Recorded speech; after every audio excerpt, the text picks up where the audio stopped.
second phase of the Architecture Association Graduate Design Program. And this is to determine the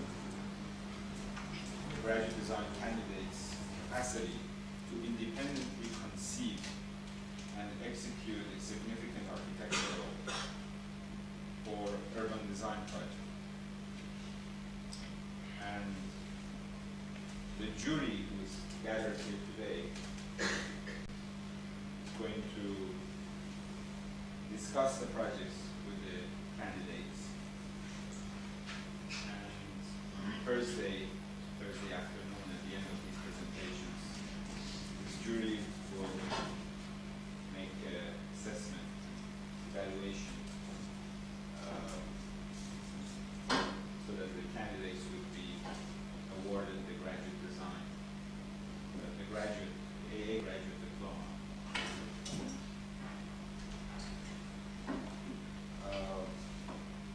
That is, if the projects are successful.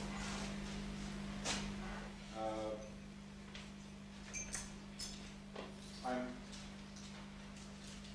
very delighted that this jury has accepted our invitation to come to discuss the projects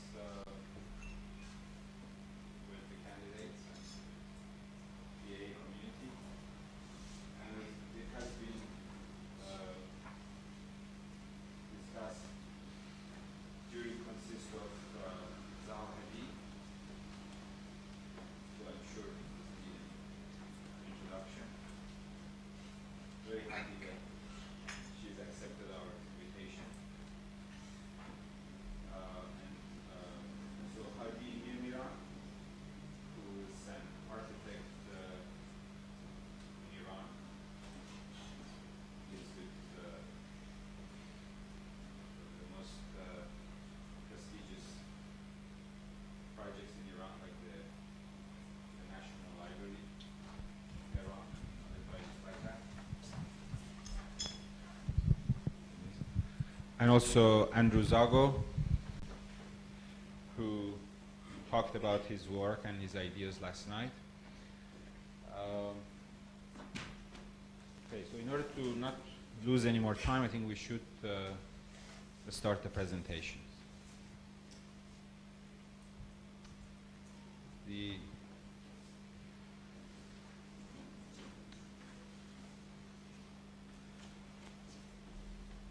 David is our first candidate who's going to present his project. Are you going to have a slide presentation first? That's right. Okay.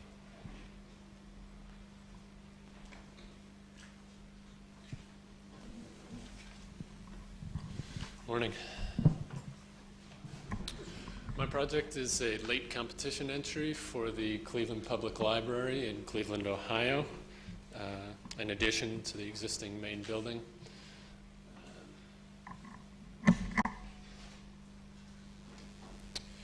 The main building of the Cleveland Public Library was opened in 1925.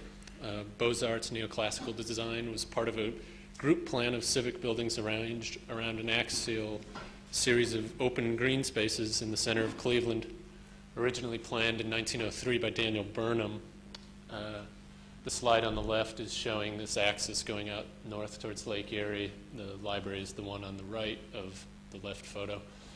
The slide on the right is looking back towards the existing library building and the new addition, which is under construction currently.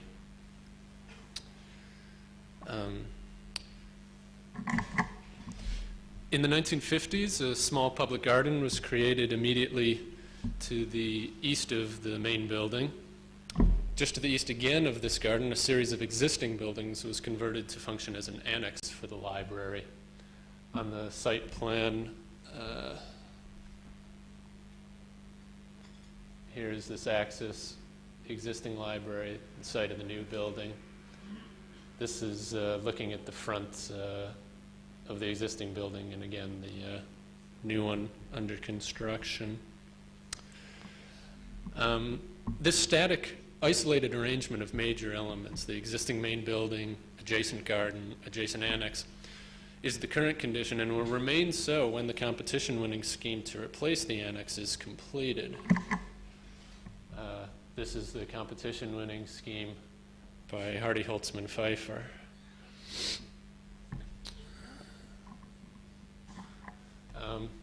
You can see the garden here that's existing, and there's a lot of circulation that goes through. People have their lunch here during the daytime, during the week.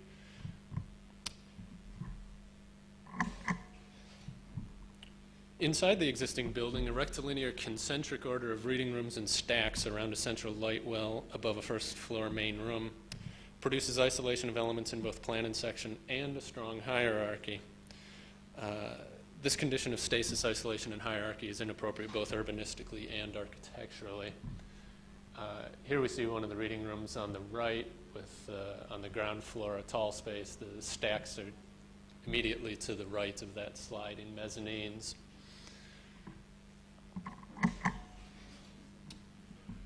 This project proposes an integration of the existing building, a garden, and a new building into a complex yet very rational heterogeneous spatial matrix. This new space will better serve the urbanistic requirements of the site. The garden, which is currently used only 5 days a week at lunch with no relationship to the buildings it is between, is now incorporated into the complete function of the library while maintaining important cross-site pedestrian circulation. The new design will also better serve the patrons and staff of the library by providing clearer access to information and easier movement among all areas. The basic elements of the existing building, the open light well, bar-shaped reading rooms and stacks, and the garden, are redistributed in the new space according to two principal strategies, banding and atomizing. So here's the overall strategy of everything working together. The initial step was to band the entire space into alternating parallel bars of stacks and reading rooms and/or open spaces. Oops. There we go. This produces a strong spatial and functional connection with the existing building while avoiding any sense of hierarchy. It also provides a rational structure for the whole space in general and the stacks in particular.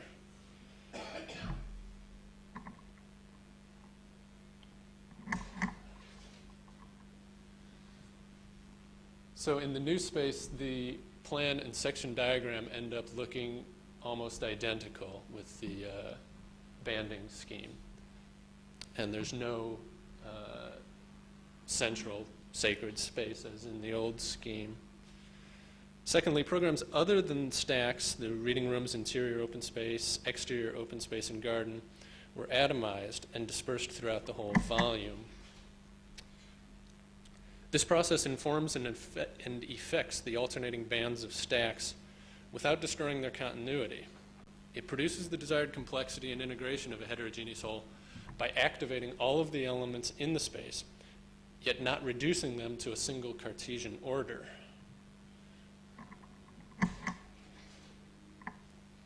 This composite matrix then smoothly accommodates the flow of patrons and staff both searching for specific items or browsing, as well as the flow of the public moving through the site. So in this flow diagram, we can see the bands that provide circulation for specific searches for items in the collection. The open space is maintained, allowing public to move through the site, and then within this is the possibility for irregular browsing search throughout the entire space. On the right is a legend showing where the sections occur that I'll be showing momentarily, and some of the information about the gardens. There are 6 garden programs in the project. These 6 gardens are porous so as to easily weave themselves within one another and throughout the whole space of the project, the existing and new spaces, interior and exterior spaces, stacks, and reading rooms. This porous nature is realized by designing each garden with loosely parallel dashed lines. This technique is similar to the initial step of banding the site, now applied at a smaller scale. The 6 gardens are tree, shrubbery and vine, flower, rock, water, and a sculpture network. The components of each garden are arrayed in irregular groups of linear series. For example, lines of trees, either in permanent positions or in movable pots, trained, etc. Shrubs, topiary, creeping vines, trellises, rocks, stones, pebbles, sand, pools of water, fountains, sculpture and mobiles, both fixed and stationary, lighting effects, all at a diversity of sizes and operating freely in both section and plan through interior and exterior spaces, accommodating themselves and being accommodated by the stacks and reading rooms through which they pass. This arrangement allows two or more gardens to smoothly blend into one another without changing their individual configuration at all. Different gardens can pass through each other roughly parallel, like teeth on gears, or at any angle. As all lines are dashed, they never hit one another. They weave together smoothly. This technique produces irregular and non-specific areas. Instead of a grid or a platonic figure, which is primarily experienced as a figure and is then understood to contain or consist of a garden, these gardens are primarily just gardens. They're almost shapeless. They're almost edgeless, not because they don't have an edge, but because they have so many edges, widely dispersed and not subject to a larger, rigid, single shape. Every dashed line in each garden can be seen as an independent sub-garden, and every dash and every dash line could be viewed as an independent sub-sub-garden. The idea of an overall edge or a figure becomes blurred.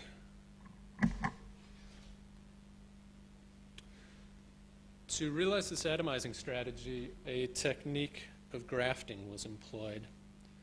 A series of 10 original graphs, each composed of several systems of parallel lines slightly skewed to one another, was analyzed and transformed to produce 10 graphs in plan section and 10 in transverse section.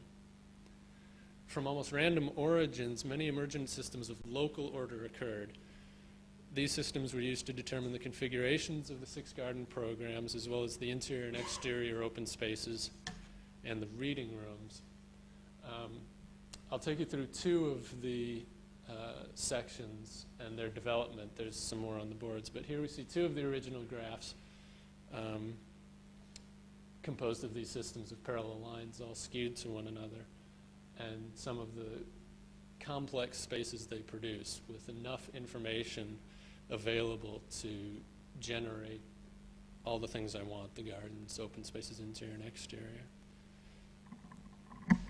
So from that original, the next step was analyzing with striated lines to get this weaving effect and integration of many different systems. This is a technique that we used a lot last year in some projects, and I wasn't thoroughly satisfied with it being a final or architectonic thing. I was trying to develop from this. So the next thing I began looking at was determining edges from this, even though,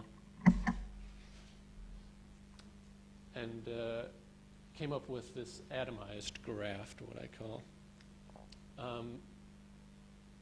This, I think, was beginning to produce many different systems that can be pulled out of each one of these and can be connected both in plan and section and can move freely through the entire space. So this is a composite showing on the left a section through the existing building towards the east, close to the open site, with this atomized graft occurring in section. The section on the right is about 20 feet to the right of the one on the left, immediately into the new building. Then these are the building sections that were generated from this process. You can see the bands of book stacks going through the space, and then the one on the right is the space immediately adjacent to the existing building. We can see where the open space is allowed to go through the garden, know it's a bit out of order to show the sections first, but the project developed in sections, so I'll be showing plans later on here. Open spaces allowed to let light, air, water, snow in wintertime through the entire project. The different garden programs here in color weaving themselves through all of the spaces, yet maintaining a very clear and rational storage of books and circulation through.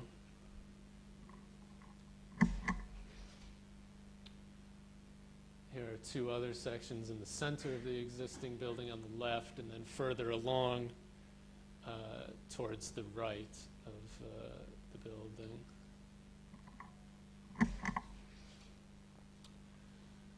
In longitudinal section, we're looking through the center. The one on the left is showing a section cut through one of the open bands, so it's a great deal of open space here. Reading rooms occur in section.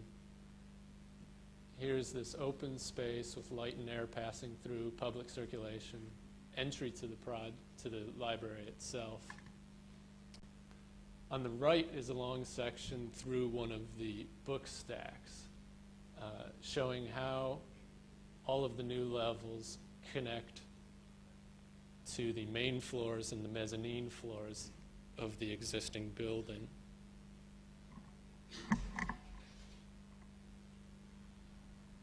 Basement plan on the left. This lowest level is a cafe and the bottom of open air garden amphitheater, so that the garden can continue to function as it had originally, as a place for people to have lunch. The ground floor is on the right. Public circulation can again move freely through the space. The entry, desks, computer search stations, and a vertical circulation core tied to each one of the book stack bands, allowing for very clear circulation through the project, as well as the beginning of stair and vertical circulation for browsing through the project. The dark gray indicates spaces open to the exterior. The light gray is open interior space.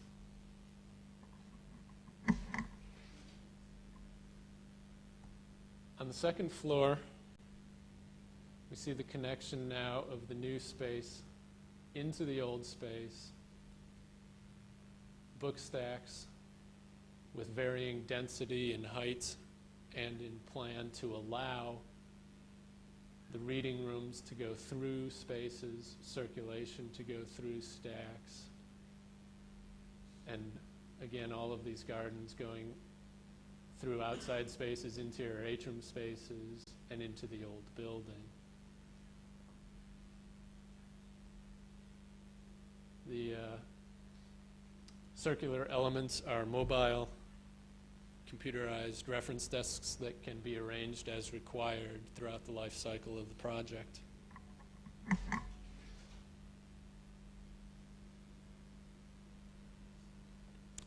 New spaces begin to infiltrate their way into the old building, providing greater circulation. New reading rooms where mezzanines had occurred before.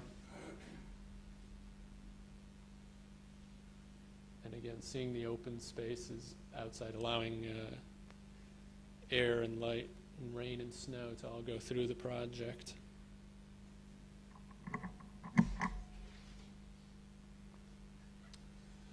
On the right is an axonometric of the third floor showing all of the systems within that floor. The 6 different garden programs are drawn separately so that you can see the different groupings of areas as they move through the space. Interior open space, exterior open space, the book stacks, and the floor surface itself.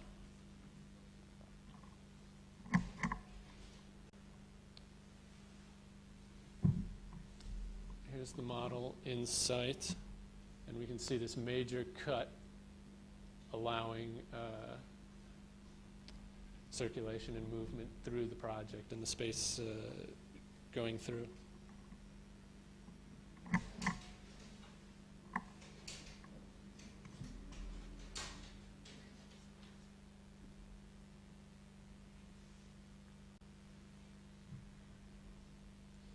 the view on the right is from the back, then facing towards the open green spaces of this axis.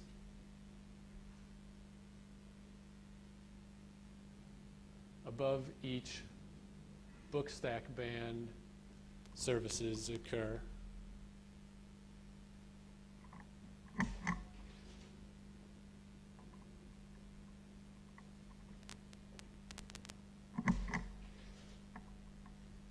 We can begin to see inside here how the spaces are going through the project.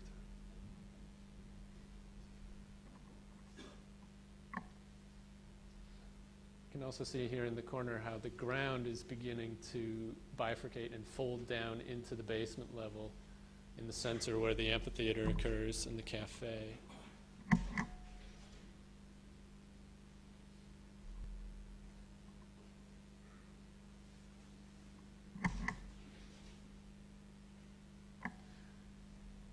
These two slides showing different orientations show both the complexity of the whole project, yet maintaining this very clear rational system.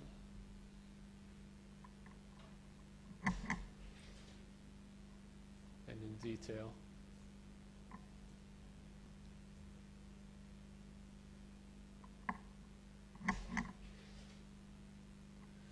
Some of the floors pulled out of the model just to see them a bit more easily. The ramps connecting all of the spaces.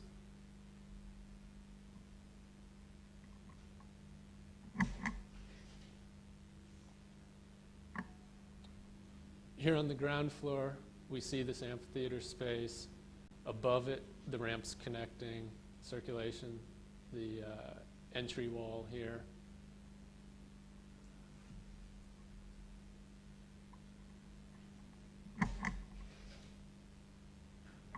And then some color shots.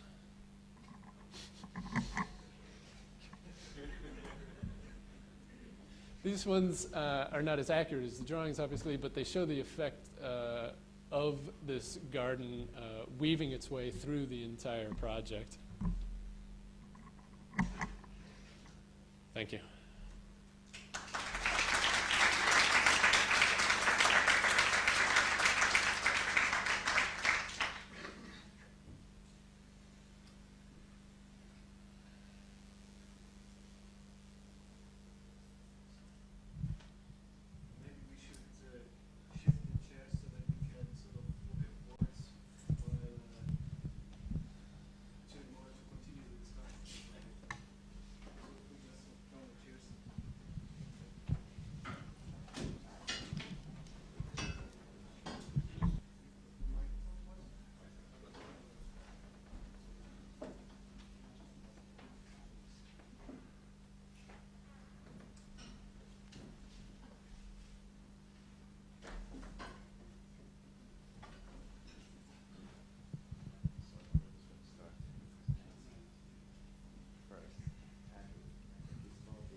Aside from finding this a very compelling project, I thought that was an incredibly clear and insightful presentation.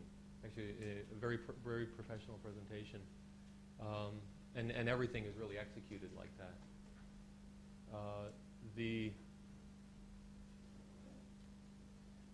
Yeah, it's great, very good.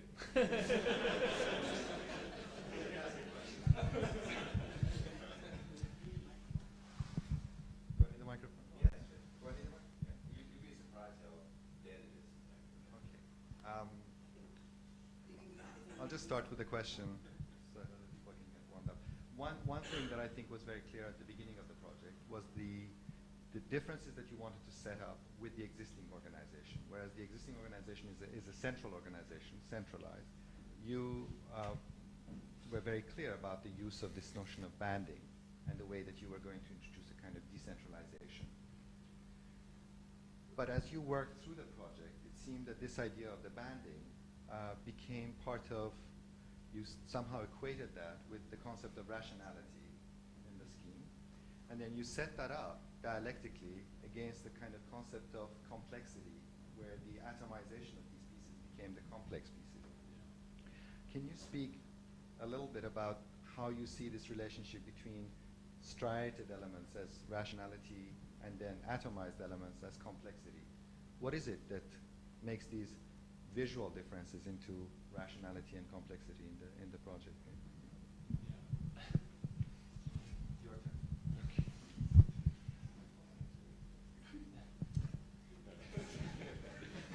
And then we'll give the microphone to Jeff. Yeah, it's a good question, actually.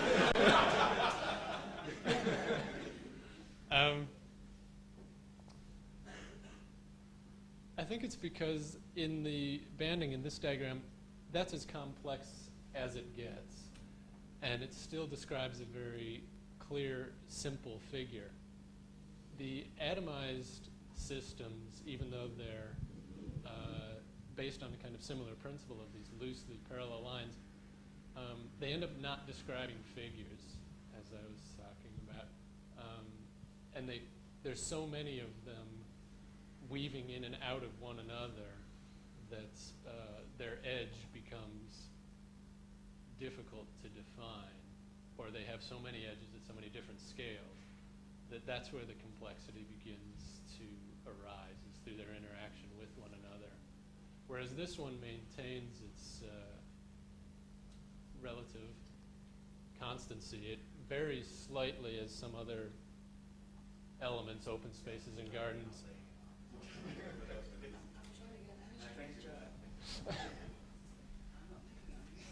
So the bands do vary slightly as other elements affect them, but they're never broken. And even if they're reduced to just being a connection with book stacks on either side, there's still very clear circulation and ordering to the books. So that even if, when you come in here, theoretically on the ground floor, when you go to your computer's search, as well as do a decimal system, there could easily be a legend for every item in the collection that would say A, B, C, or D band and which level, and it would be very clear and concise how to get to exactly what you need. Let me let the jury finish. You're desperate to say something. I'm always desperate to say something. That's like my whole life. I'm desperate to say something. The question I have is it necessary? I mean, one can find complexity in very simple organizations. And so the idea that visual complexity causes visual, social, or event structure, and simple organization causes somehow reductive event structure seems to me to be naively causal, as if there's a one-to-one relationship. And I was wondering, is it that you believe that, or do you think that there's another kind of relationship in those issues? To a degree, I believe it. Yeah. Like simple organization, simple spatial, simple space lends itself, obviously, to simple events, simple movement.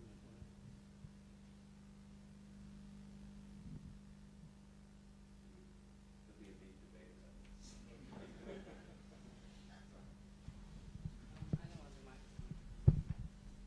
You'll lose your voice. I've lost my voice many times. No, I'm curious as to, I find this schizophrenic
You start from the beginning. If you carve a space away, if you carve space, it implies that you want to bring in some degree of light and air into it. Does it operate with the kind of function of the library or not? Are these gardens kind of, because they're inside the space, are they quite synthetic? Are they really kind of controlled environments, and are they synthetic? Is it implied that there is a kind of synthetic line in the library? I mean, I'm just trying to, it's not a good idea, I'm trying to understand whether there are different kind of people who actually use these spaces, and sometimes on occasions they come together or not. Yeah. What can you, for example, as a way of just following from that, can you take an instance where the relationship between your formal ideas, your formal ideas have some kind of impact on the way the library is used, or the library is used differently than the existing library? The garden might be one, the way you borrow books is another one, the kind of reading rooms you have. What is? But I'm not sure if I could point to a space like that, actually. So, for example, when you design a building like this, there's the fact of how it functions or how it works, what kind of a library it is. It's Well, not part of the examination. Let me answer It's that. circulation. In that way, when you walk inside your building and it's raining outside, you can still get wet. Does that mean that changes the function of the building? Yeah, but it would be a clear decision on your part if you want to go. But you have the opportunity. Yes, you have the opportunity to go somewhere and have snow fall on you in winter. Yeah, it doesn't mean that you have to check out I don't think Mohsen means you have to check out the book upside down. It's just that there's a general, what we take for granted as an institution is there's a collaboration between the program and the architecture to produce a certain institution. And what we're looking for is changes in the architecture which are not simply cosmetic to the institution, but actually impact on the institution. It doesn't have to be in cartoonish ways, but it does have to be, I think, in substantial spatial ways. And when Zaha is asking about the synthetic, it's a reasonable question, because on the one hand, you want to let the snow and the rain in, which in Cleveland is a significant factor. On the other hand, you have to preserve paper and books against those most librarians won't let light in. They never think about, they don't even like to let people in. So the happiest thing for a librarian is an empty, locked library where the books are perfectly preserved. And so these questions really are asking you to what extent these gestures are interesting visual gestures, but don't really impact on the institution, versus what extent, at least in your own thinking, you believe that the architecture does redefine and revise the institution of the library, the institutional space of the library. That sort of. Basically, because you're arguing that the form, in some sense, deinstitutionalizes the library. And that's part of the, that's where the strength of the project would lie, if you could develop that. Yeah, I think it frees it considerably. Initially, by changing it from this concentric corridor, which has a very clear sense of hierarchy, I think by eliminating hierarchy in plan and section is the first step towards doing this. Hadi? این وسیله نباید زبان بدم صحبت میکنم بلکه این سه مستند نیست. I apologize for speaking my language because my command of English isn't very good. من توی پروژه شما به نظرم میاد که 3 تا سیستم هستن که در واقع کل پروژه رو تشکیل دادن. It seems to me there are 3 systems in this project which constitute it. یه سیستم هست که بانداتون هستن که بیشتر قفسه‌های کتاب هست. The BAM system which contains book stacks. The BAM system containing the book stacks. یه سیستم دیگه فضاهای آزاد شما هستن و یه سیستم سوم هم فضاهای مطالعه و قرائت. The second one, the free spaces, and the third one, reading spaces. ساختمون قدیمی خودش به صورت یه پوسته باقی مونده و تنها چیزی که از ساختمان قدیمی باقی است فقط پوستش رو نگه داشته. Only the shell of the old building survives, and that's all that remains from it. And انتخابتون به نظر من درسته. شما یه سیستم باندا و سیستم خیلی منظمتون رو به قفس‌های کتاب دادین و سیستم‌های مواجتون رو به فضاهای آزاد و فضاهای مطالعه. The choice of bands for book stacks and the wavy systems for reading spaces and free spaces, I think, is a good choice. ولی به نظر من نتونستین که در واقع کاملا به این ایده خودتون وفادار بمونین و تا آخر امتداد بدین این ایده رو. But it doesn't seem that you have succeeded to pursue this consistently to the end. به طور مشخص به نظر من بایستی این بانداتون کاملا ادامه پیدا میکرد و فضای آزادتون اینجا و فقط از این ساختمان قدیمی یه پوسته باقی میموند و قید دیگر ایجاد نمیکرد. Specifically, I would say the bands should have been strictly adhered to.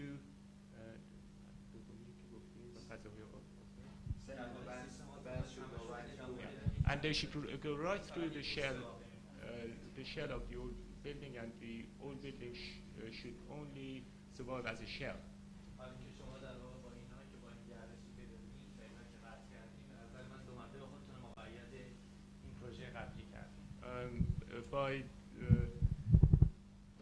retaining those which connect the bands, you have followed the old project to some extent. حالا که سیستم ها میتونستن ادامه پیدا کنن و فقط این یه پوسته تنها باقی بمونه. Because the bands could have continued, and the old building could have remained just as a shell. فکر کنم اگر اینطور دنبال میکردیم پروژه خیلی موفق‌تر. That would have been a more successful project. Thank you.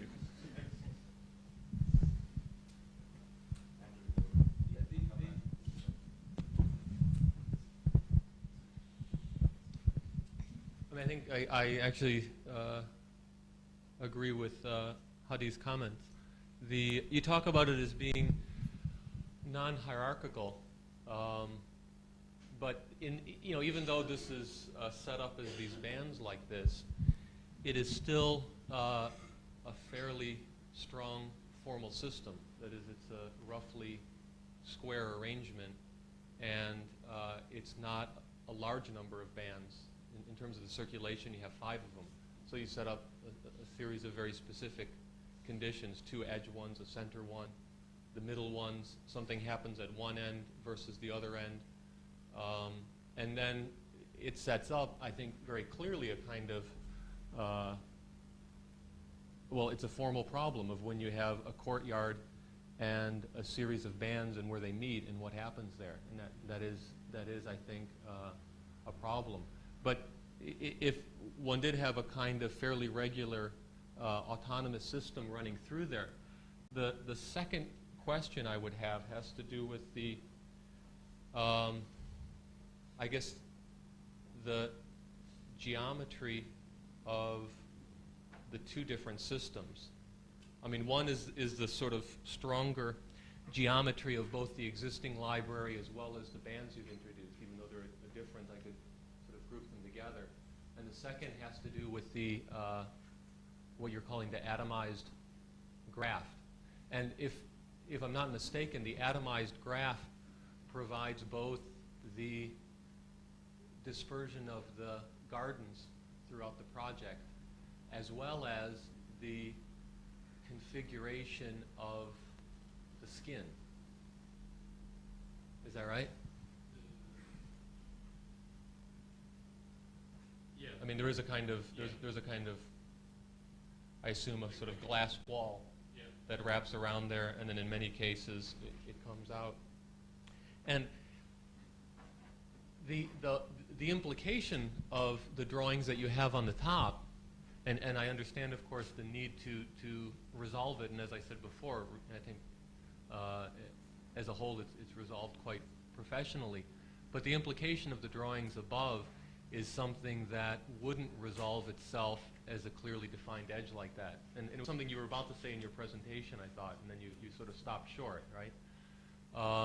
So, I mean, my question would be, how would those diagrams, is it possible to conceive of those diagrams purely as a kind of, well, as you call it, a kind of atomized space that would weave through the project without making those really strong and sort of sculpturally defined edges to the open space? Because the model is very interesting and doesn't give that impression, but that's of course because those things are left open and everything is transparent and you can see it all together. And I mean, it's clear why it's clear. That's very interesting like that. But then when it comes to the drawings, there's a difficult translation, I think.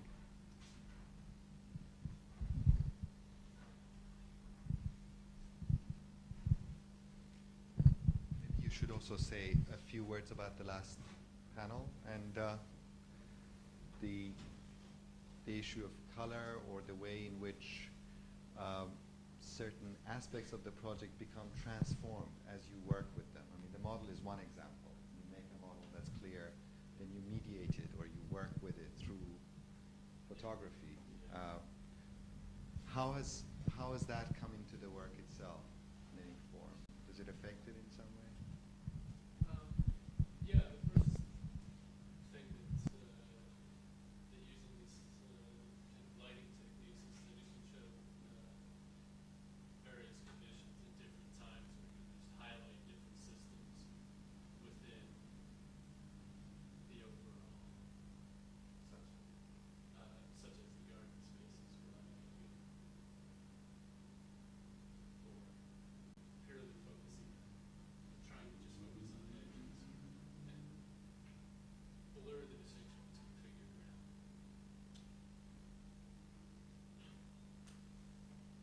I'm still concerned about, I think it is, my concern about it is becomes homogeneous. There's a homogeneity, which is not implied. It's a kind of, it seems like an accident. Because at the end of the day, you do have two sorts of bands, you know, and you don't have a band and something else. Because the gardeners occur within another band. You understand what I'm saying? I mean, Yeah, the dark garden- spaces, which I think is a pity, is that I think either it is deliberate that you have two sorts of bands, or if it's not deliberate, then it's a problem, because the ground, Yeah, it's Make it easy for him to answer. If it's deliberate, it's okay. If it's not deliberate, it's fine. but the problem is not deliberate, it means that, you know, another hand of God kind of had a play in it.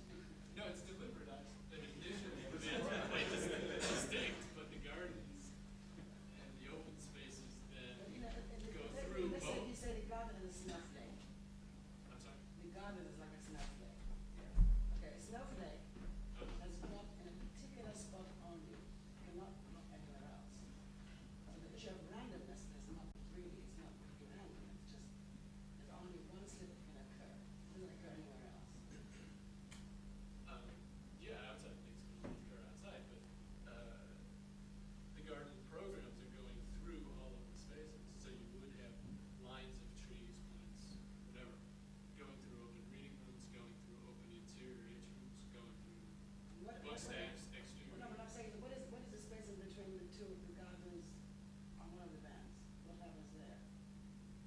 In these open spaces. Yeah, that's right. These are reading rooms, tables, chairs, furniture. So you're in a band, your sense of organization established by the band is one space, but as you move from one program-like condition, a garden, to another program-like condition, a library in the same band, you get disjunction within the same spatial organization.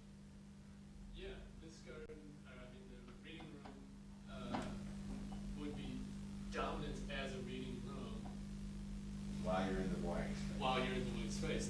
That space But slowly to walk to that becomes, other reading room in the same band. it becomes taken over by another So what I'm saying program. is, for example, you have two gardens and two white spaces in that one band, the center band. Okay. Okay, so the band sets up a relationship between, first of all, they're disjoint. There's two gardens, and in fact, two different garden types. There are two reading rooms and two different reading room types. But they're conjoined by that band. But then, so then when I go to the next band, do does that next band introduce a difference in bands? So that its 2 reading rooms and 2 gardens are not only disjoint and conjoint formally and programmatically, but also separated from the center band? No, because the program could be the same.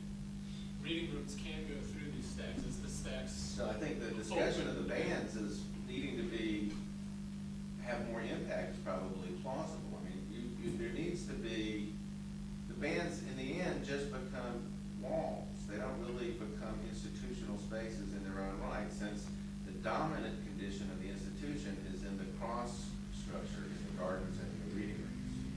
The bands really are just formal devices that don't have any coordinating feature other than circulation or visual banding system. I mean, I think there's a programmatic aspect to it as well. Closely related programs in terms of bookstores, departments. That's what I was asking. Do they can function be in some way? aligned this way, so the painting, sculpture, whatever. So like Dewey Or Decimal System diverse. 1 through 50 would be in band 1. Yeah. Or something like that. Is that what you're saying? But you can still find significant relationships by going perpendicular to Yeah. them. The cross relationships are actually clearer in their effect institutionally than the bands, which the more we discuss it, they begin to diminish in impact. But I think the other thing that happens in the presentation, and I think a lot of people have been struggling with that, is the fact that when you start with an operation that initially might be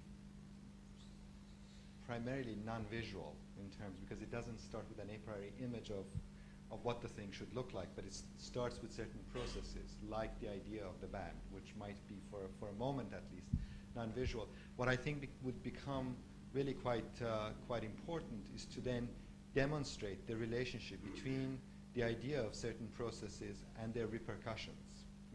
And I think one thing that's not very clear right now is what are the moments in the project where you decide that certain shifts from the idea of process now become deliberate intent elements in the project. So that when we get a section like this, for example, there are aspects of this that in terms of their visuality now are very close to some kind of organicism or some kind of organic architecture. Is this something that then is all right, not all right, checked, evaluated in some sense through a set of investigations, or because of the fact that it is part of the continuity and consistency of the process, do we let go of this? But is there a way in which process itself is kind of interrupted and we create certain discontinuities in the process of work in order to find what might work better, what might not work better in the scheme? I think that's where I'm kind of having problems with the project, because it somehow assumes that once you've said it and you've established the initial rule, it's legitimized. But I like the fact that this kind of continuity should in fact be constantly made into a project of discontinuities, and it's precisely at those moments, those discontinuities, that begin to really show the things that you are investigating at a kind of deeper level, if you like, which become examples of certain conditions, whether it's the relationship between the stacks and the reading room, or the stacks and the garden, or the main structure. And if one doesn't do that, I think one of the difficulties is that for a project that then argues for kind of deinstitutionalization, one is constantly dealing with the wholeness of the scheme. So that, I think, is where we would probably need to kind of develop, in a way, the conversation. How do you guarantee within the process, how do you establish certain modes of working that actually allows for certain more minor kind of notes to also be given some kind of room in the scheme to come through, because otherwise also everything will be very diagrammatic in terms of the investigation, which is one thing that's coming through at the moment in the project. But we should probably move, but maybe there are any last words? Yeah, I think actually, I think he's actually done that quite successfully, because in my view, the main point about this project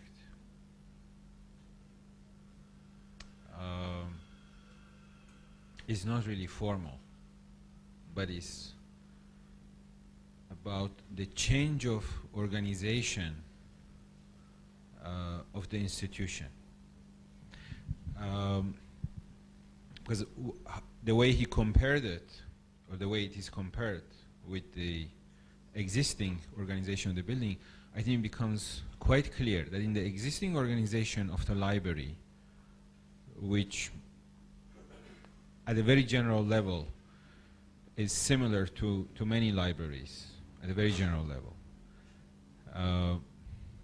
which you don't really have a choice as to how you perceive and use the space. But in his organization, I think that is what he has accomplished, which may be a kind of a chaotic organization, but you have many choices of how you perceive and use the space. I think that's the main point of this organization.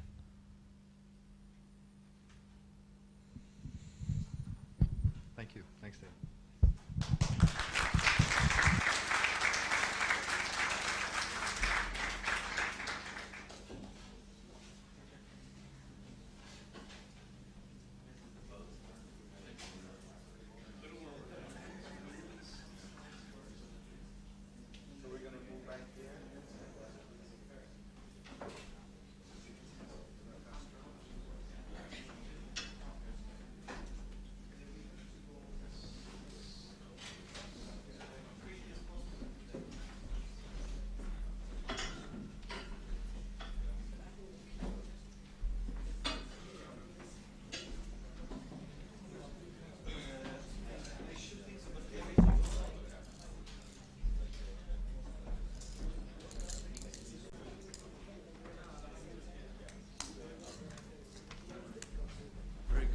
Thanks. Can you make the slide trace available for Yeah. Luigi? Should I do that first? I'll take these down.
Slides on? Yep. Yeah. You just be pressing that one. All right. Under the lights, but you can turn the lights down there. Just press that one. And on? Huh? When do I? Oh, here it's on. Light on and Yeah, here light off. that's lights off. All right. Okay. But I'll do it if you like. Okay.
Hello, good morning.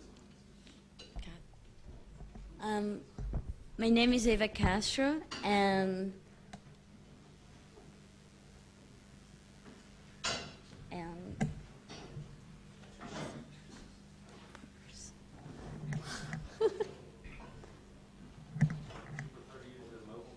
no, it's fine, but it doesn't. Oh, okay. No. Yeah. Okay, our project is an entry for a Virginia town planning competition in the States. And here is the site.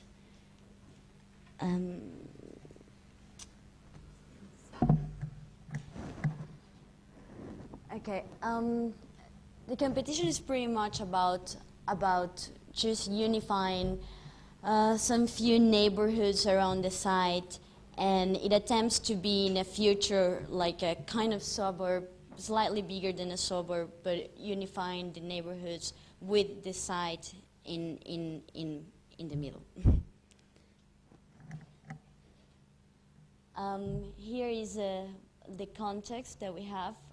Obviously, in architectural material terms, there is not a quite relevant context, but the forest itself, which is about 3 or 4 marshlands inside the site, that they ask in the brief to especially respect and take in consideration, try not to go over them. So now we can get to the project. Lights.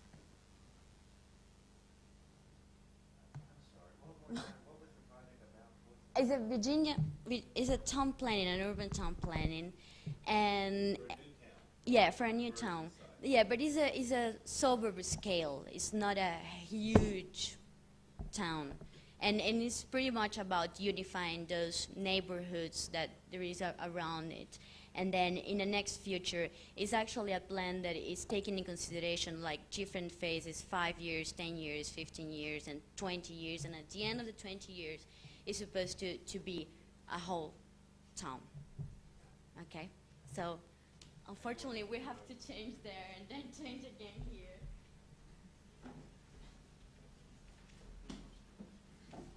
Could y'all clear the front row over there so that I can sit down? Oh, wait a minute.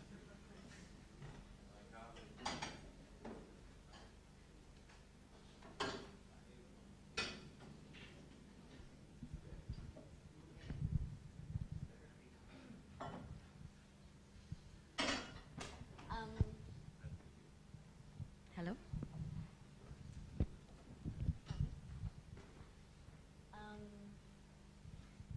Okay, we began with the project by analyzing the existing conditions on the site, and like for example, this first plan is about the marshlands that I was talking about, how important they are in terms of the brief, the neighborhood surroundings, and the different natural heights on the topography, which sort of delimits kind of different sub-areas inside the site.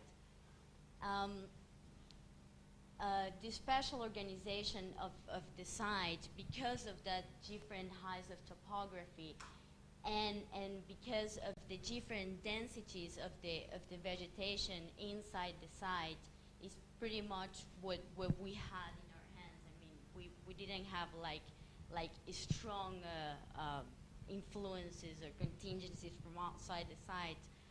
So next step, we analyzed the topography and we worked with it in order to produce from those natural sub-areas sort of the massing strategy that we were looking for.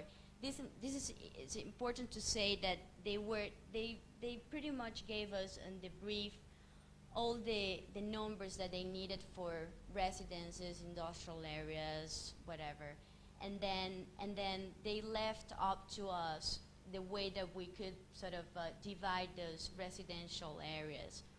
So we choose 3 different types of residences: townhouses, apartments, and single houses. and this is the division of those three different types of massings on the site. Something else that they were asking in the brief was something called a main street or high street concept, and then they wanted to have that kind of center in the town plan, in the town.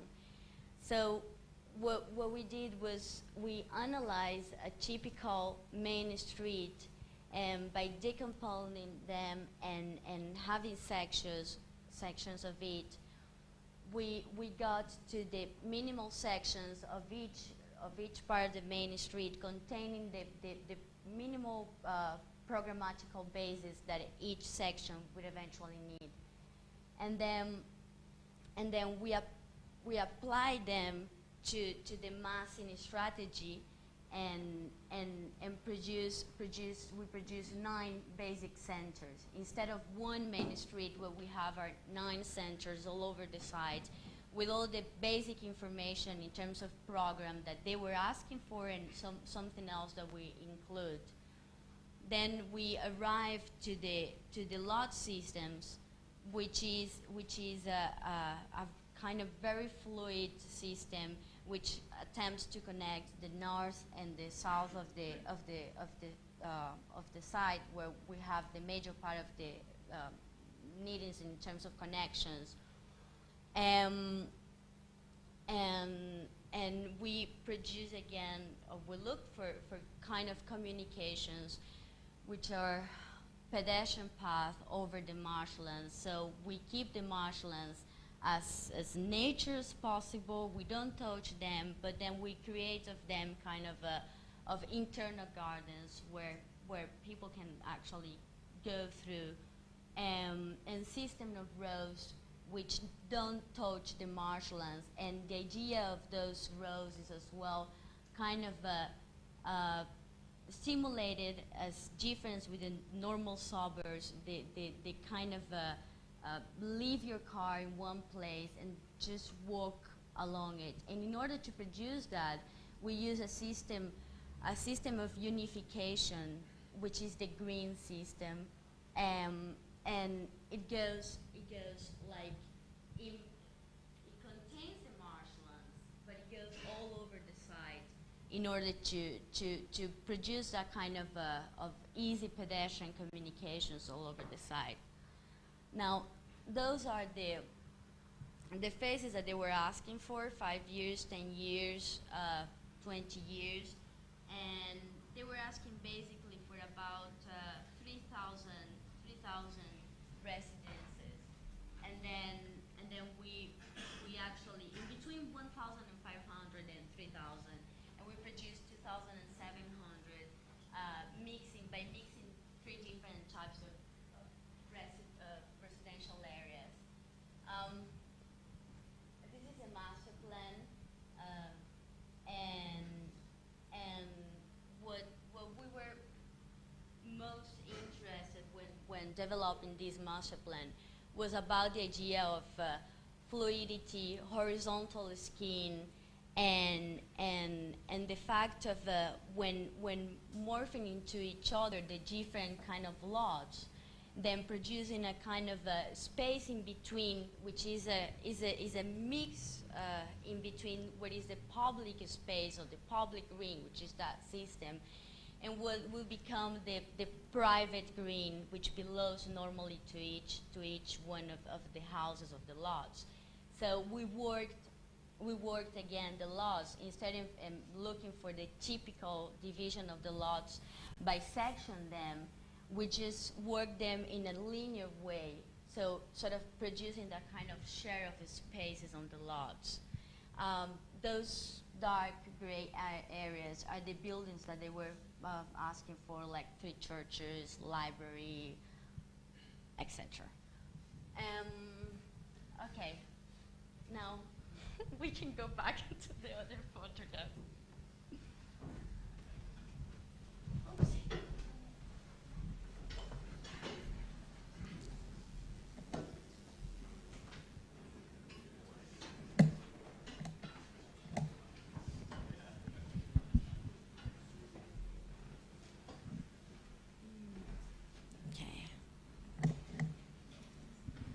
This is the system of the marshlands, the garden, small kind of canals of water that we produce along the site. Everything sort of trying to emphasize always that north-south fluidity. This is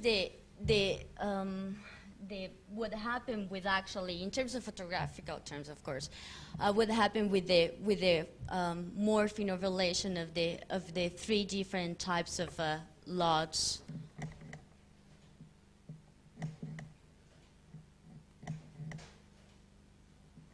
Those are details of the difference and heights of the topography.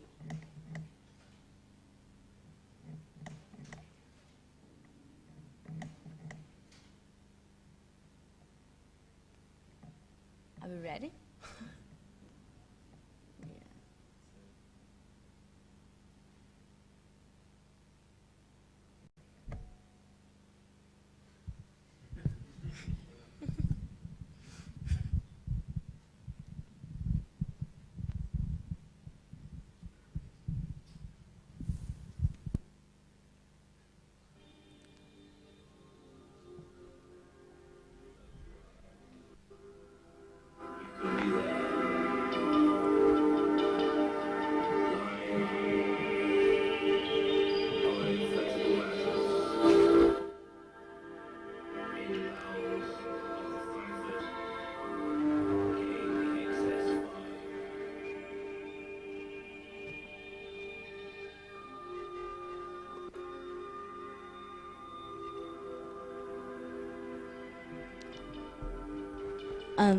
Those are the lots for apartments.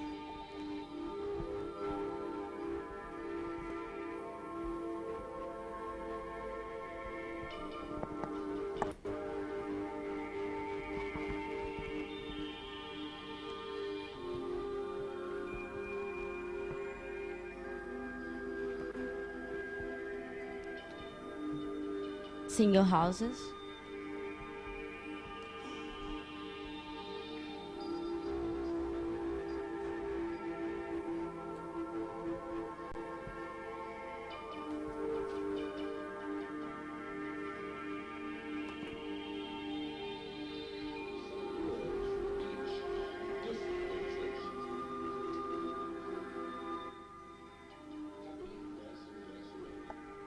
Townhouses.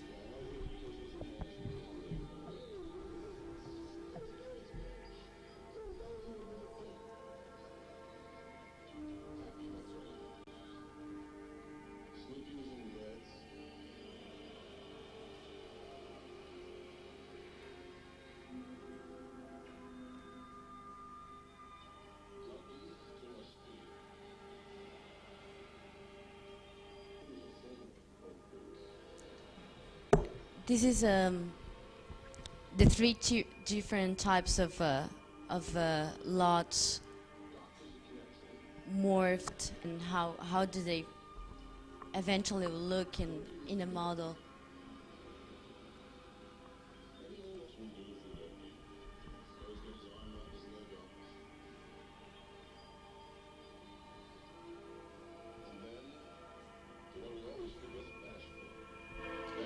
Those are the nine network centers all over the site.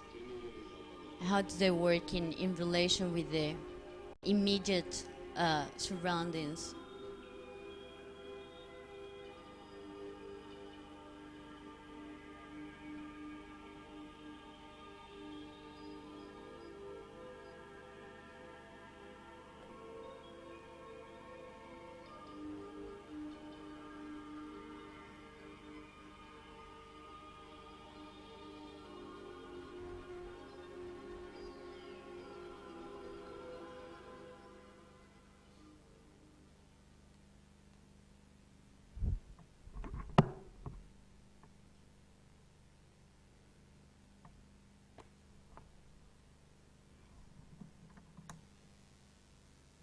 Okay.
صحبت شما اینطور استنباط کردم که شما در واقع با این مجموعتون میخوان یه مقدار دهکده هایی که در اطراف این زمین هستن به هم دیگه متصل بکنید. I gathered from your explanation that the aim is to connect the villages that are around the site.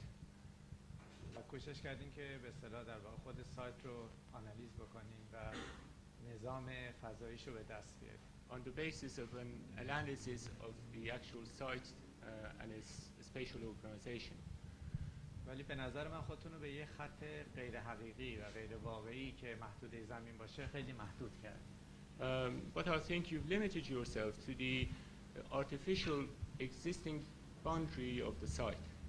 به نظر من تحلیل شما بایستی که کل منطقه رو میگیره و به خصوص روستاهایی که در اونجا بودن. Your analysis should have contained the whole area, including the existing villages around. برای اینکه اگه منطقه شما درست باشه خود اون ویلاها و خود اون دهکده ها بر اساس در واقع نظام فضایی خود همین محیط به وجود اومدن. Because if your analysis is correct, the existing villages and existing houses have been influenced by the spatial organization of the site. بنابراین اگر شما یه تحلیل درستی روی خود ویلاها روی خود دهکده ها انجام میدادین اون موقع بهتر میتونستین نظام فضایی رو به دست بیارید. And an analysis of the existing villages would have contributed to the better understanding of the spatial organization of the site. الان تحلیل شما یک جریان در یک جهت نشون میده. Your analysis shows a flow in one direction only. اما احتمالا ممکنه که در واقع جریان‌های دیگری هم در این طرف وجود But داشته. possibly there are flows in other directions as well. به همین علت المان‌هایی مثل این المان‌هایی که اینطوری هستن معلوم نیست که در این تحلیل از کجا به دست اومده. So it's not clear those elements such as that bridging element where they come from in this analysis. اگر تحلیل شما وسیع‌تر انجام می‌گرفت شاید نظام فضایی این خط‌ها را به دست می‌داد. Perhaps a wider analysis would have contributed to the spatial organization of the horizontal lines in that diagram. علتش اینه که ما زمانی در واقع میتونیم که نظام‌های فضایی موجود در یه سایت‌ها رو دنبال کنیم که به دقت و صحت اونها اطمینان داشته باشیم. Only when we can verify the precision and the accuracy of an existing spatial organization, we can rely on those analyses. ولی اگر تحلیل ما غلط باشه در واقع ما برخلاف نظام واقعی فضایی اونجا حرکت می‌کنیم. Because if we rely on a wrong analysis, we would go against the real spatial organization. به عبارت دیگه اگر قاعدتاً این روستاهای اطراف رو نشون میدادین این نظام فضایی بایستی در اونها هم ادامه پیدا میکرد. So it follows that if you showed those villages around the site, this flow would have carried on, would have extended into those villages. و اون موقع میتونستیم مطمئن باشیم که در واقع این نظام واقعی فضایی این منطقه است. And only then we could be sure that this is the real spatial organization of the site. ولی یک ارگانیزاسیون تحمیلی است در خود این منطقه. Otherwise it's an imposed organization. حالا اگر شما بتونید برای من توضیح بدین که این ارگانیزاسیونی که اینجا به دست آوردین چجوری این روستاهای اطراف رو سازمان And if you could explain to me how the organization deployed here can organize the surrounding areas as well. Well, I think maybe I should go back to one of the slides. No, I won't do it, but just remind you, I mean, this slide where is the area photograph. I said in 20 years it attempts to be a whole town, unifying just small neighborhoods because they are not even villages. But now, well, let me try to remember where everything is said. But one thing is the direction north-south. It's emphasized in relation to the east-west, just because those neighbors actually, they are in the north and the south, and they attempt to keep growing in the same kind of way. Now, the direction east-west, we attempt to sort of connect it by those systems of information that goes over the site. They penetrate those massing strategy, and they allow each one of those parking lots and the streets, which helps the connection east-west. Now, I think, it's an imposed, completely imposed organization, and I don't think it would have any sense actually to sort of, take those small neighborhoods, almost, nothing, to sort of keep from there and organize the whole site. And my attempt is to sort of think in 20 years more the connection in between them, but I don't think they're sort of strong enough contingencies to base everything on it. Next one. Some of this. If you have a photograph, the one is like a forest. But even though it is mostly forest, there are residential neighborhoods immediately adjacent. Right? Abutting. Sorry, there is one more question, which is they were asking about those streets. I didn't say that. I mean, we don't propose those streets. They are proposing those streets. I mean, they're streets that they're not right now, but they're ready, or they will immediately begin to construct them. So we have to work with them like a fact. One of the crucial conjectures you make is that the indigenous organization, that there is somehow some benefit from this organization which supersedes the qualities that you expect of the indigenous organization. I mean, I can accept the idea that you impose an artificial organization, but you should, you give up something. You give up the indigenous organization, which shows a certain kind of evolution to the conditions of the site. You impose an exterior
post office and daycare.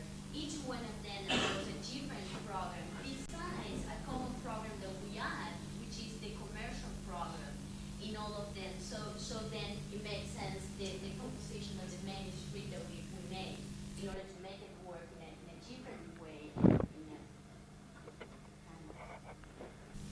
Yeah, from your description, I understood it as a kind of broken main street rather than a center. Right. But there is still this question. The implication is that the project blurs at its edges and disappears into the forest, where I think it's clearly that can happen in some areas. But you do have, so this kind of ambiguity that you're talking about is works to a certain extent in these diagrams, but I mean, this drawing actually shows it more clearly. In a lot of the areas immediately adjacent to it, these bands will end abruptly against some kind of residential development. But I mean, there's also this question about why the banding goes only in one direction. It seems to me that that would afford you certain opportunities. And you didn't make it very clear, though, why it is that you would. I mean, you talked about why you would privilege the north-south versus the east-west, but not why you chose to work with one direction primarily. Isn't one answering the other? I mean, the reason because You have a big axis north-south and a little axis Yeah. east-west, and that way Well, privilege but one, but you have nothing east-west. you mean in terms of neighborhoods? Same to organization. Well, but I think in terms of the organization, what is going on east-west is all those centers and all those streets. I have streets connecting all those centers in terms of east-west. So I primarily work with the north. All these houses get better sunlight because they're all oriented north-south. So Oh, they of course. get- That's obvious. Could be a simple. But you know, if they were all running east-west, I would ask the same question, which is that it's clearly gridded in one direction. It's not axial in one direction. It's actually grained in one direction. Right, yeah. That gives a couple of But big because axes going it up. attempts- They're actually, it they're attempts actually to- not getting sunlight northwest, even though the striation is sort of north-south, sorry. The sunlight is going east-west in terms of. Yeah, so they get sun on the front window and sun on the back. Yeah. So it's, I mean, in those terms. Bad for it doesn't work. painters and good for It's not so obvious. shadow publishers. What I don't get is what is your idea of what is the predicted life of a city in 20 years time right now? Is it only, I mean, what I think is a pity, if you say it is mostly residential, but I think I have a task to at least show me one example of what is it to be like to live in a place in 20 years time. I cannot assume, what it would be. Understand? First of all, what is the density of this? How many people live there? Right now, of course, you know, but no, but I don't have the figures.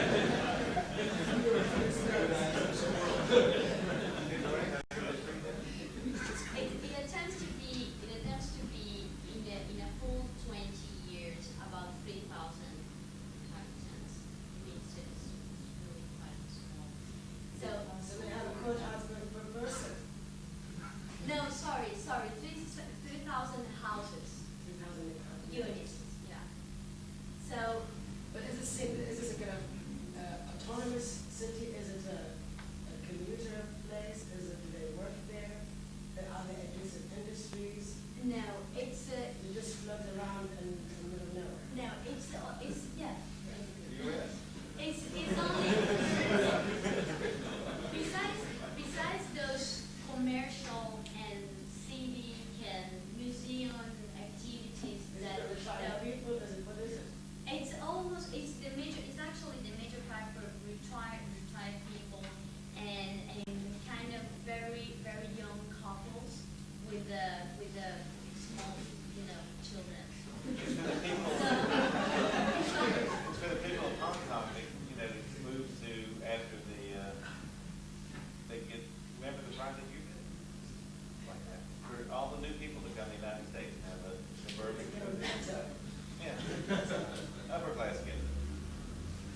Get that. That's it.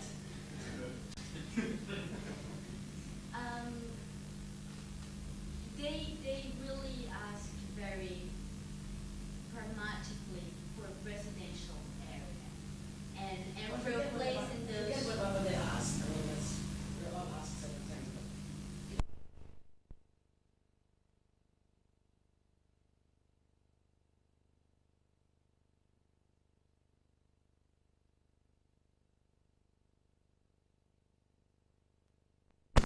I missed the beginning of the presentation. You might have covered this. When Jeff was asking you about the competition, and somebody mentioned that this is at the library and those people on the jury.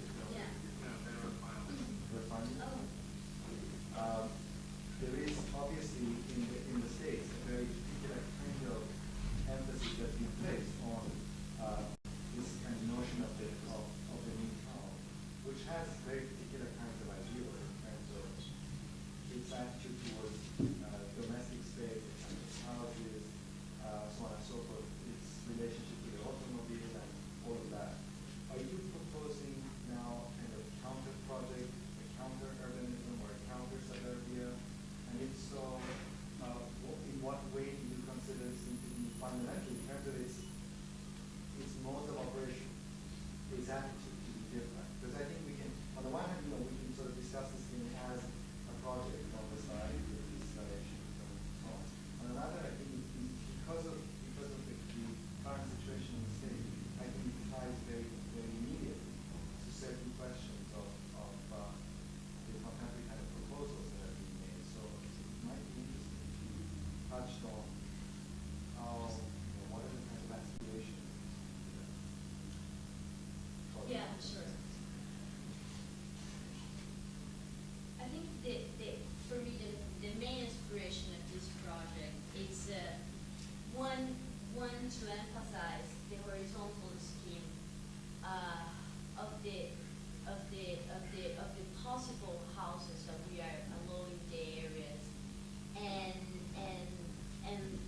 the spaces that will become important because of the marking of those lots, those public spaces, those green spaces, like they're not belonging to the street, or they belong to the street for some cases, but they belong as well to the houses. So it produces like different kinds of semi-public spaces where everybody is allowed to stay or to go. The system of roads, the system of the streets, they are constantly playing with those crossing of canals, little canals of water and that green, which changes radically the perspective of the street when you're driving. And besides that, the aspect of producing a kind of a scheme which is kind of a suburb in a garden, where you actually have not only the freedom, but you have all the possibilities to forget about driving or car and just enjoy it in a kind of different experience, just by. Sounds like very interesting. Can I ask, or can I extend this question a little bit? Because let's say you wanted to position something against Planet Cyber and Andrews Way, and I think it's important that a certain kind of research take place. One thing you have to do is know what they're doing.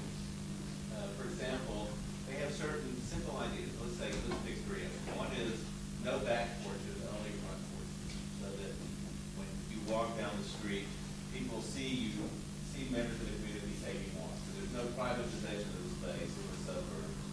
The point is to make a community. Secondly, they have 20-foot to 40-foot wide streets, so cars have very restricted movement. And thirdly, there's a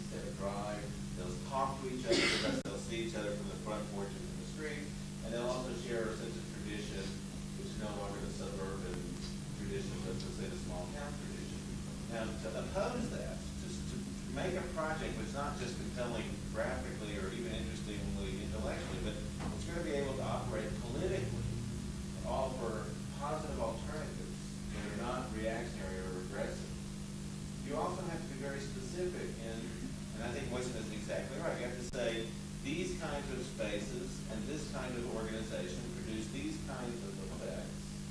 You know, there are no backyards, there's no front yards, there's common green space, and therefore, and there's no porches. You know, something like that that opposes the particulars of your scheme to the particulars of another attitude. And I think only then do you enter into a polemic discussion of strategies, of alternatives, rather than leaving us with it's quite pleasing to think about this, but we have to think about it in a detached, abstract sense.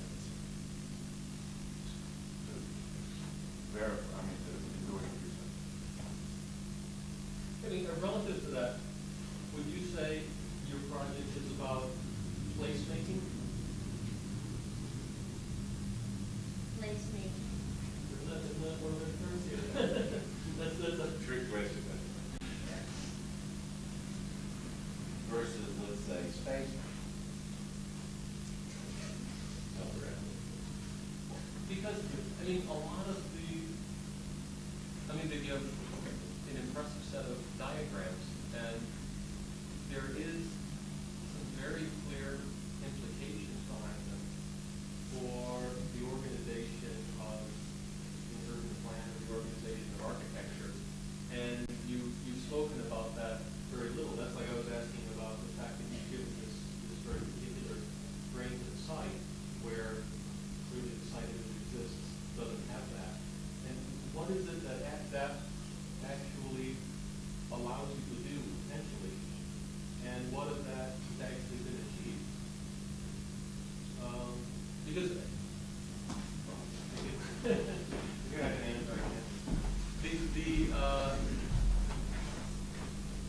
it allows you to have this interesting relationship between a kind of homogeneity or a kind of steady state because of the way these diagrams work in one direction versus a series of complex edges and other places that begin to form but never really supposed to form.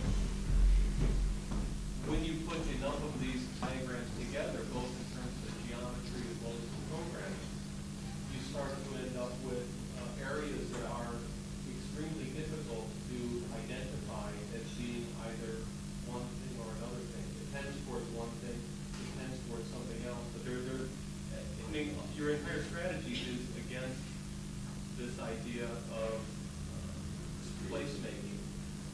But on the other hand, I think what Jeff was saying is right. If you think of Seaside, you would have to set out a series of conditions, a series of ways in which your project is not like that. I think the diagrams imply that. But then if it's not that, it also is something. And that's where I think the project has a problem when we go from the diagrams, which has many of them have a very interesting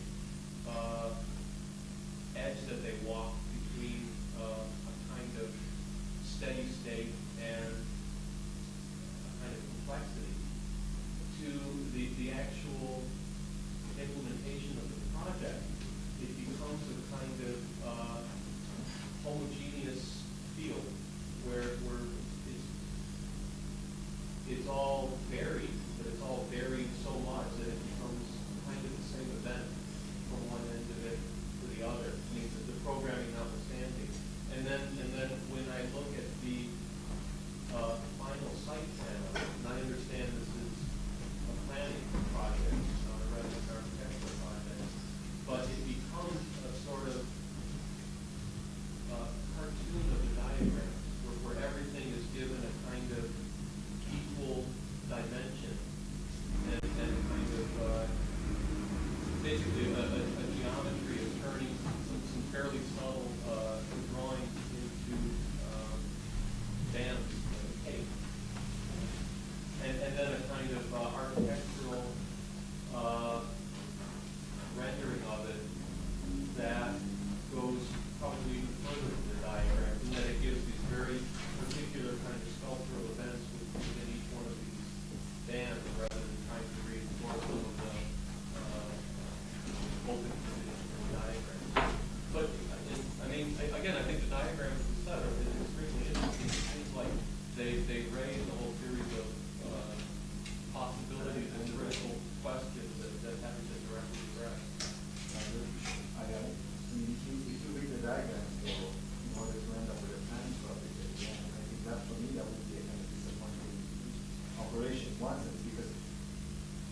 the more positive kind of things that one can read into the analysis investigation, the actual streets, the relationship between architecture, urban design, landscape, and so on, in a state of suspense, somewhere here, I don't know, I mean, there is not, I'm just sort of second guessing, but I mean, if one was to get into it. And at either end, though, it seems to return to the idea of single objects, point blocks, or sort of open field landscape. And that is something where, given at least some of the interest that have also been expressed in the whole phenomenon of landscape, it would be interesting to find out what role that plays, as opposed to planning, for example, or this traditional, traditional architecture that is planning and planning perspective. I just thought we want to, the analysis begins to make some suggestions that there is another thing that's going on that might be a bit more at the interface of the two. Would that be wrong, or? Because here, I mean, what is this massing strategy? One way to be this massing strategy is to see at the moment where there are in fact a variety of different kind of layers. Yeah, and that, Of the masses of what the right, and that's basically what happened here in the final master plan. And it's in those places where there is that kind of a relation of two different kind of residents going on, where it involves the two different types of housing, or three different types of housing, and the lots, and then they produce those different spaces. What is very interesting about the massing strategy is that there's no massing. But what's bothers me a little bit is you talk about morphing organization or morphing form, let's say. You don't talk about morphing massing to landscape, which is what Mohsen is about. But even more importantly than that, you don't talk about morphing the nuclear family with the dispersed urban. You accept the institution completely. All of these are single-family dwellings, which are basically 2 to 3 bedrooms or townhouses. Whereas, for example, research we talked about in Villa de Lava or other places where architects are rethinking the status of the family or rethinking the status of the institution that the program supports. So at the point where you're expecting the morphing to impact upon the deeper project of architecture, it's complacent. It's complacent in the relationship, I think, between the massing and the landscape. It's complacent in the relationship between the organization and the program. It accepts, and most of the time you do have to accept church 1, church 2, church 3, etc. But you can reflect the changing or a desire of change in the organization that you're dealing with. So I see colleagues, black crochet. What is all? It looks like you have thought about all sorts of crochet. Black crochets. You have sectional objects floating in blank boxes.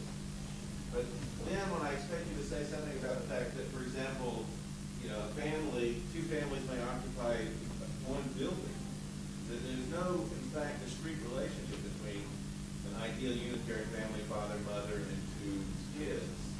That you deploy housing that accepts an entirely broader, a much broader spectrum of familial organizations, divorcees, whatever. It doesn't matter. The point is that life doesn't consist of the ideal leave it to be for family, which is what Planet Cyberg and Dwayne would like to pretend it would be. It consists of a much broader, richer spectrum of arrangements. And in fact, when I got my program, oftentimes you're at home, your relationship has got nothing to do with being a family. It's more like you're at a hotel with a friend, can't wait, you're waiting to go the next day back to your family, which happens to be your work group. But this kind of ambitious structure, which I think the diagrams contain, is where the discussion begins to, I think, be complacent. یه چیزی رو به طور کلی میخواستم سوال بکنم از شما. در واقع من فکر میکنم که این یک کار، یعنی این آنالیزهای سایت و آخر سر به دست آوردن یه نظامی در روی سایت در واقع بیشتر یک متد و یه تکنیکه و حالا I want to ask a general question. It seems to me that this analysis of the site is basically just a technique, right? که معمولا ماشینا به دست ما میدن Which is normally given to us by machines. بحث کلی من اینه که معماری از کجا شروع میشه Where does architecture begin? Well, I think یعنی من به نظرم میاد که ما در واقع معماری رو در حد تکنیک و متد تمومش میکنیم It seems that we are finishing with architecture at the level of method and technique, or perhaps process. دیگه از اونجا به بعد در واقع خود کاری که یعنی من فکر میکنم که این کاری که مثلا من میبینم یه آدم غیر آرشیتکت هم میتونه بکنه یه آدم علمی یه آدمی که در واقع فقط نظاماتی که شما دنبال کردین رو بتونه بشناسه It seems to me, for instance, this work presented here could be done by a scientific person as opposed to an architect who would work on the knowledge of existing orders, organizations. Well, first of all, I think there is a difference between saying technique and saying process.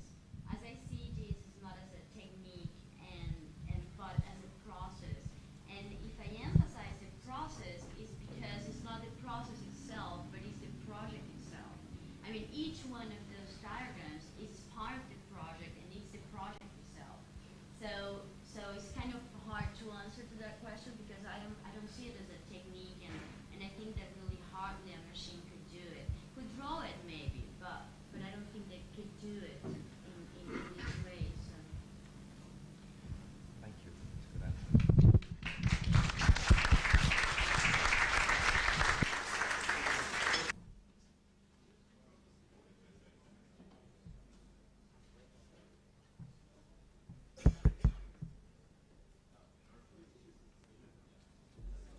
The light if you want. Should be one of these. This one. Okay.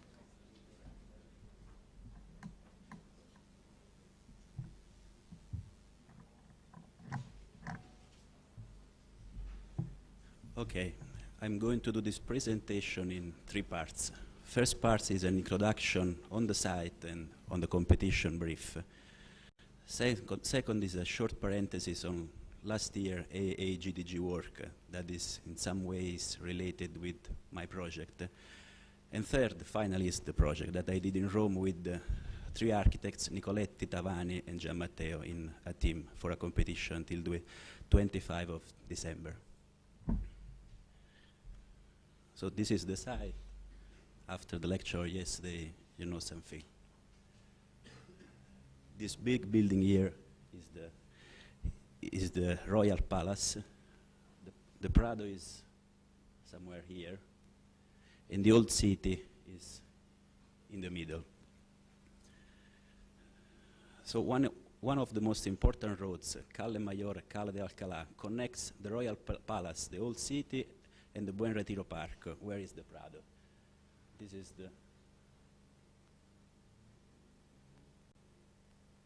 this big road that is the main connection between the old city and the new city. On this main axis, we found the 2 major public spaces of Madrid, Plaza Mayor and Puerta del Sol. This is Plaza Mayor, and this is Puerta del Sol. And this is the competition area, about 300 meters for 300 meters, surrounded by the Buen Retiro Park. On top here is this park here, and botanical gardens on the right, and the Paseo del Prado here, with right at the edge of the old city that is here.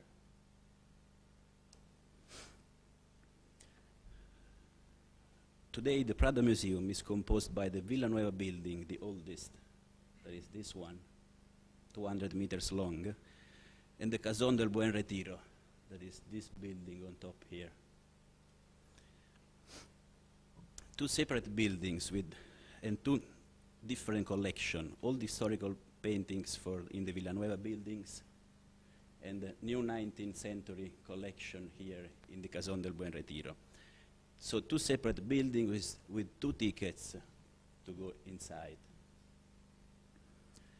But in the competition area we have 5 buildings. 1, 2.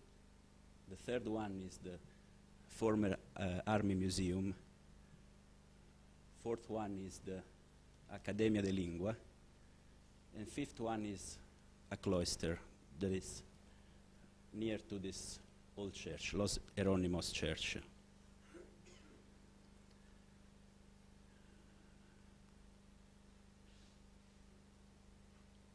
The only small problems for connect these 2 buildings, this one and this one, is that they are 200 meters away one from the other, and there is a land as a slope on 15 meters going up from the Villanueva to the Casón.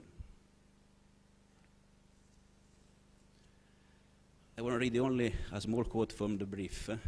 An architectural and planning solution of high quality of design is required that should make possible to connect the following buildings: Prado Museum, Villanueva building; Prado Museum, Casón del Buen Retiro; adaptation of the present Army Museum;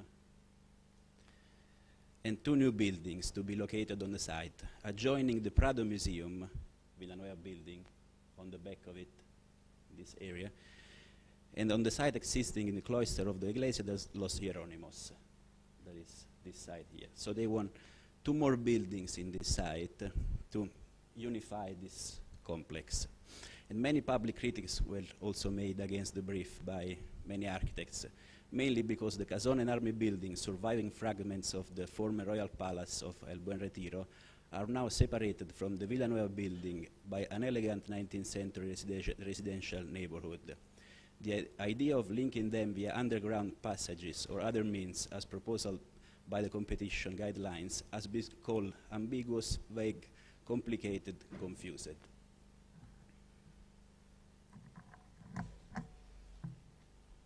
Two images of Madrid.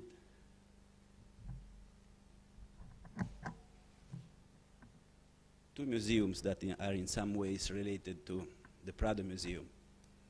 This one on the left is the Reina Sofia Museum, and this is related because the Guernica is now here.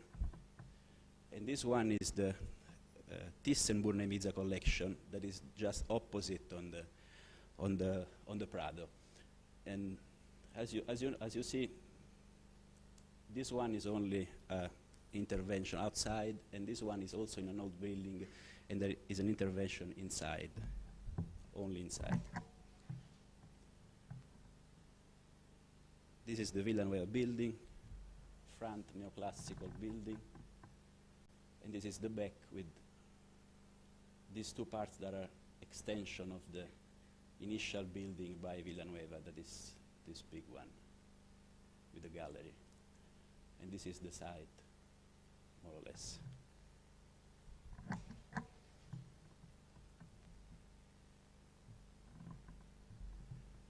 This one is a reading of this old building, very important for us, because explain what you see here, that is in the main entry that is in the middle, the supposed main entry is not a main entry. It's always closed in the present and in the past. But this was the main entry in the past, and this is the main entry also in the present, from the vestibulo, the rotonda, to the templo, to the palazzo, with this main gallery.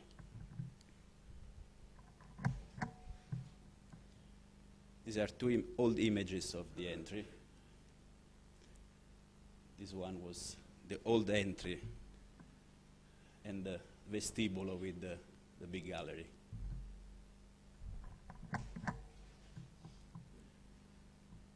And these are the place for the 2 buildings that they ask. This is the so-called annex building on the back of the Villanueva.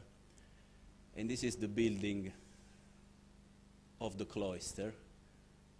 Under or over the cloister, they don't have precise guidelines for this.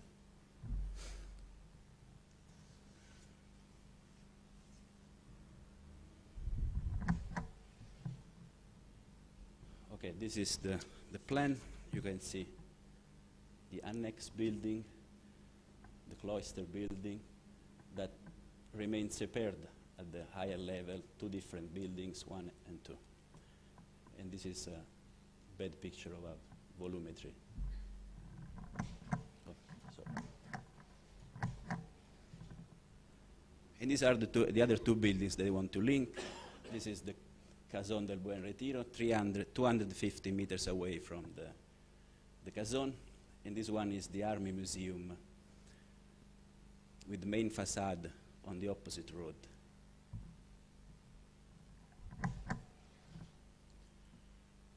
This is a short parenthesis, second part of last year's work, significant for me in the studio.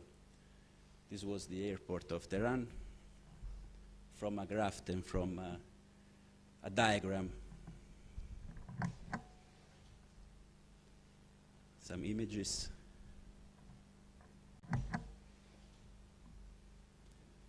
Taking the graph as a strategy in plan, the first one, and in section, the second one. This is another project of last year, Yokohama.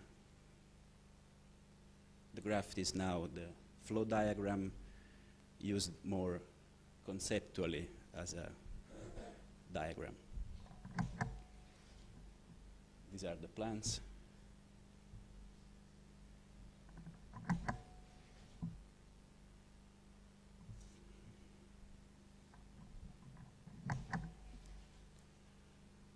Okay, these are two main things that I was thinking about before starting the project.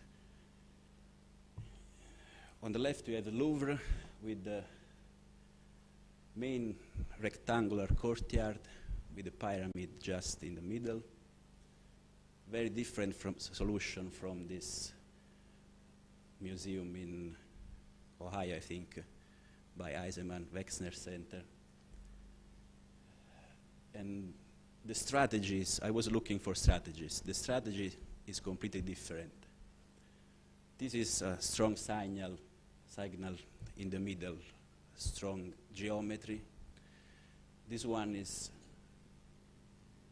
an axis taken from the city, from a reading of the campus and the city intersection. And this is a completely different, I think, in-between strategies without any kind of particular shape. But the main things that I was interested in was the connection between these buildings. Two different strategies because of two different places and situations. So I was looking for strategies, and I think for me the second one was also because of the site in the Prado was the best one. I don't know if there are more strategies. Jeff will take us more, I think, this night.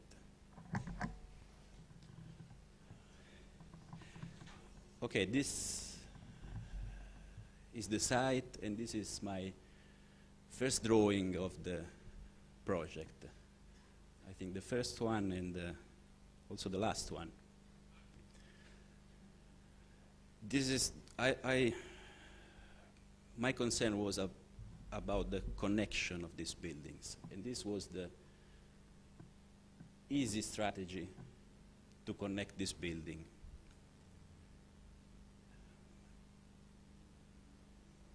This part here on the back is the only part they want to be built.